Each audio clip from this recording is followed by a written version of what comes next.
우리가 살면서 염려할 때가 있습니다.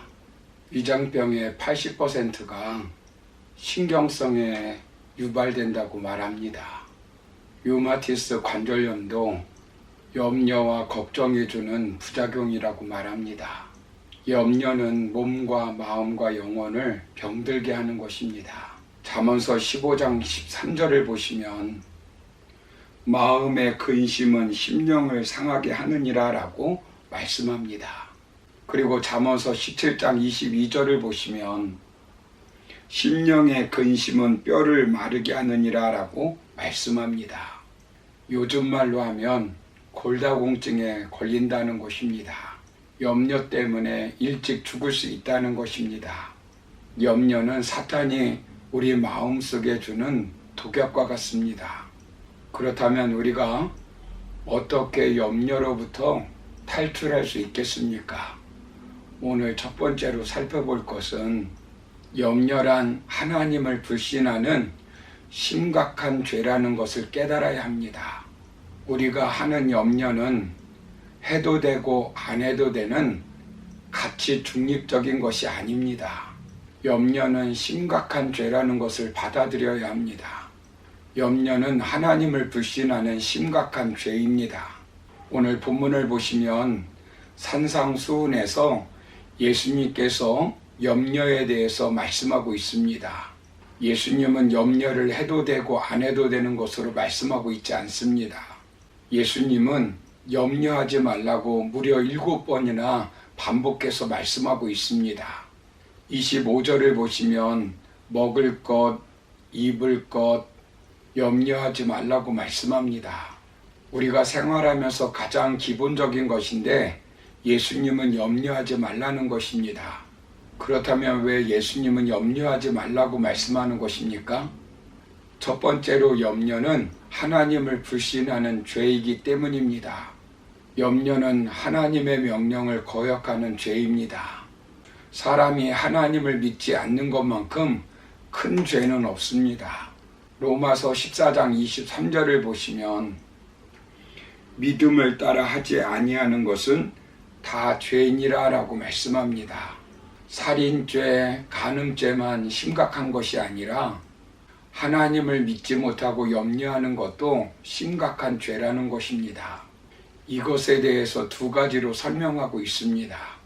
본문 26절을 보시면 공중에 나는 새도 심지도 거두지도 창고에 모아들이지도 않지만 우리 하나님께서 다 먹이신다는 것입니다.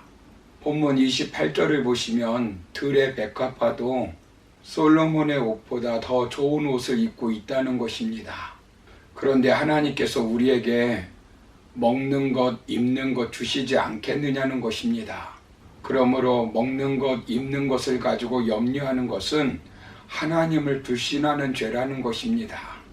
본문 30절을 보시면 오늘 있다가 내일 아궁이에 던져지는 들풀도 하나님이 이렇게 입히시거든 하물며 너희일까 보냐 믿음이 작은 자들아 라고 말씀합니다. 이런 염려를 하는 자들을 가리켜서 믿음이 작은 자라고 말씀합니다. 근본적으로 하나님을 믿지 못하기 때문에 그렇습니다. 기도의 아버지 조지 밀러는 염려의 시작은 신앙의 종말이며 참된 신앙의 시작은 염려의 종말이다 라고 말했습니다. 의식주 문제를 가지고 염려하는 것은 하나님을 믿지 않는 이방인들의 특징입니다. 하나님을 쫓지 않고 재물을 쫓는 사람들의 대표적인 특징입니다. 하나님을 믿지 않고 재물을 쫓는 사람들의 대표적인 특징입니다. 염려란 하나님을 불신하는 데서 오는 심각한 죄입니다. 그래서 예수님은 염려를 말씀하시면서 25절에서 그러므로 라고 말씀을 시작합니다. 24절에서 사람들은 재물이 아니면 하나님 중에 한 주인을 섬기게 되어 있습니다. 그런데 우리는 하나님을 섬기는 사람들이 있기 때문에 의식주 문제 때문에 염려하지 말라는 것입니다. 내일 아궁이에 던져지는 들풀도 하나님이 돌봐주시는데 하나님의 아들이요 딸들인 우리를 그냥 내버려 두시지 않겠다는 것입니다. 본문 31절을 보시면 그러므로 염려하여 이르기를 무엇을 먹을까 무엇을 마실까 무엇을 입을까 하지 말라라고 말씀합니다. 아이가 아침에 엄마가 밥을 해주지 않으면 어떻게 하나 걱정한다면 어떻게 되겠습니까? 엄마가 학교에 가지 말라고 말하고 집 나가라고 말할 것 같아서 걱정한다면 이 아이가 정상이겠습니까? 이스라엘 백성들이 광야에서 40년 동안 생활했던 것을 생각해 보시기 바랍니다. 물이 없으면 반석을 쳐서 물을 나게 하셨습니다. 먹을 것이 없자 만나를 내려주셨습니다. 고기 걱정하자 메추라기를 먹여주었습니다. 홍해 앞에서 걱정하고 원망하니까 홍해를 가르셔서 마른 땅처럼 건너게 하셨습니다. 그러므로 우리는 쓸데없는 염려로부터 탈출해야 합니다. 염려하지 말아야 할 두 번째 이유는 염려는 유익이 없기 때문입니다.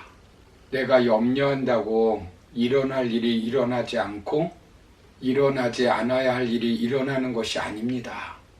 나의 염려와 상관없이 역사는 진행하고 있는 것입니다.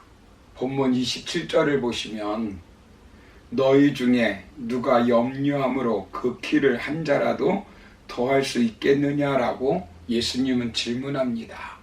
염려한다고 작은 키가 커지는 것이 아니고 80년 살 거 90년으로 늘어나는 것도 아닙니다. 염려는 아무 능력이 없다는 것입니다. 염려하는 것은 아무 유익이 없다는 것입니다. 염려는 비신앙적이고 비생산적인 것입니다. 염려하는 것은 불신앙의 표시입니다. 염려하는 것은 하나님의 전능하심과 공의를 의심하는 것입니다. 염려하는 것은 하나님의 말씀을 불신하는 것입니다. 유명한 신학자 헨리 나우에는 염려한다는 건 아직 내 앞에 오지도 아니한 시간과 장소를 무언가로 가득 채우려고 하는 것이다 라고 말했습니다. 혹시 암에 걸리지 않을까? 혹시 실직하지 않을까? 혹시 자동차 사고가 나지 않을까? 혹시 실패하지 않을까? 쓰레기 같은 부정적인 혹시로 마음을 가득 채우는 것입니다. 걱정거리가 다가오면 우리는 하나님이 좋은 것으로 채워주신다는 것을 믿어야 합니다. 우리의 염려거리를 하나님께서 전적으로 해결해 주실 것을 믿어야 합니다. 사랑하는 성도 여러분, 죽음을 두려워하며 염려하는 제자들에게 예수님은 무엇이라고 말씀합니까? 요한복음 14장 1절을 보시면 너희는 마음에 근심하지 말라 하나님을 믿으니 또 나를 믿으라 라고 말씀합니다. 다윗은 염려가 다가올 때 시편 42편 5절에서 이렇게 말합니다. 내 영혼아 네가 어찌하여 낭망하며 어찌하여 내 속에서 불안해하는고 너는 하나님을 바라라 그 얼굴의 도우심을 인하여 내가 오히려 찬송하리로다 라고 말씀합니다. 염려가 있을 때 다윗은 하나님을 바라보았습니다. 그리고 하나님을 찬송하였습니다. 염려가 있을 때 하나님을 불신하는 것이 아니라 하나님을 더 굳게 믿는 것입니다. 그러므로 염려라는 것이 심각한 죄라는 것을 깨닫고 내 염려의 문제 하나님이 반드시 해결해 주신다는 확신을 갖고 늘 하나님을 의지하고 하나님 붙잡고 살아가는 저와 여러분의 삶이 되기를 주님의 이름으로 축원합니다. 감사합니다.